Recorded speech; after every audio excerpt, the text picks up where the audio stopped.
আসসালামু আলাইকুম বন্ধুরা, আপনারা অবশ্যই ভালো আছেন। আমি আপনাদেরকে আজকে কিছু গাছ লাগিয়ে দেখাবো। এই যে এদিকে কিছু আমার সামনেই কিছু মানে মাটি রেডি করা আছে, রেডি করি না আর কি, আনার রাখছি জায়গায়।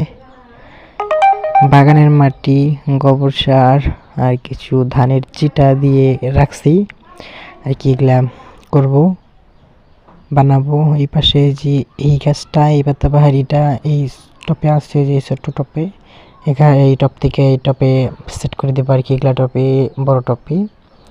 এই পাশে এই পাতাবাহারির নামটা আমি জানা নাই আর কি এগুলার। এই যে টপ থেকে এই যে এগুলা টপে সেট করে দেবো, এগুলা ছোট হয়ে গেছে টপ। তার পাশে যে এগুলা, এটার নামটা বেশ মনে পড়তেছে না এখন। এটা তিনটা এক টপে আসছে, তিনটা টপে দেবো আর কি। গ্রো করতেছে না গাছগুলা। এক টপে, ছোট টপে, এই যে এগুলা, এই যে বড় সাইজের এগুলা টপে লাগিয়ে দেবো এগুলা। এই যে পাশে কিছু মানে মাটি মিক্স করে তারপরে গাছ লাগবো।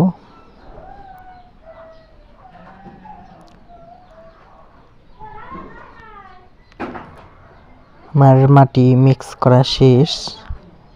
এগুলা টপের মধ্যে এখন কিছু খড় দিয়ে দিব। এগুলা আমার হলো মানে নারকলের ছোবড়া এগুলা। এই যে এগুলা নারকলের ছোবা আমি বানাইছি বাড়িতে আর কি। এই নারকলের ছোবা দিলে আর কি ড্রেন সিস্টেমটা ভালো হয়ে যায়, পানি থাকবে না, গাছ নষ্ট হবে না। এগুলা নিচে দেওয়ার পরে ভালো করে সেট করার পরে অনেক মানে যেগুলা ঝুরঝুরে মাটি দিয়ে করে দিব। আর যে গাছগুলো আর কি টপ থেকে বের করছি, দেখেন রুট দিয়ে একদম ভরে গেছে গাছ, এগুলাও বাহির করছে আর কি।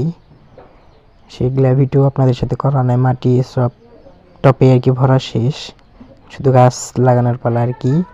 এই যে এই পাতা ভারী গাছটা লাগাইছি, এটাও লাগান শেষ। এই তিনটা লাগাবো, এই তিনটা এই যে পাশে লাগানো হয়েছে। আর এই দুইটা পাতা আমাকে গিফট দিয়েছে গাছে। আর এই যে এই পাতাটা অনেক কিউট আর কি, অনেক সুন্দর লাগে আমার কাছে এই গাছটা। এই সব সেট আপ করা শেষ। এখন আপনাদেরকে এই যে এই সারটা মানে এটা গোবর সার, মাটি, ইটা মাটি, চিটা, এগুলা দিয়ে আর কি একটা সার বানাইছি। এগুলা গাছের গোড়া দিলে আর কি গাছ অনেক সুন্দর হয়, তার জন্য আর কি এটা বানানো। এগুলা সবটিতে মধ্যে দেওয়া শেষ।